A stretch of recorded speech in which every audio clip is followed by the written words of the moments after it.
هسه هنا قلنا هذا احنا فحص الاير كوندكشن، فحص الاير كوندكشن. اذا اجيت وفحصت النيرف كوندكشن وطلع المطبقات على هذا الرسم او اعلى من عده، فانا اقول ان هنا عده هو نورمال، الشخص نورمال. بس عندنا احنا اذا حالات اذا نزلت جوا ال20 عندنا هذه الحالات بعدين اشرحها لكم، لان الفيديو ما جاي يعني يتحمل ويصير صعب نوصله لكم، اسوي فيديو اخر.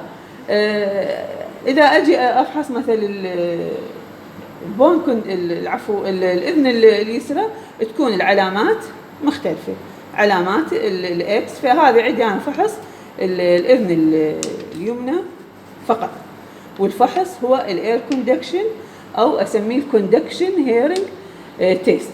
كوندكشن يعني عن طريق التوسيع عن طريق الاذن الوسطى والداخليه والخارجيه. بينما النيرف كوندكشن او البون كوندكشن هنا هذه الموجود، هذا فحص عن طريق النيرف، عن طريق هذه العظمه الماستودي اللي خلف الاذن راسا.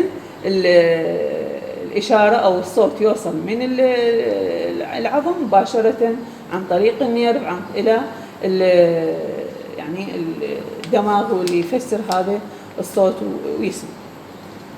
شكرا جزيلا. هذه بالنسبه لتجربه مالت الهيرنج تيست.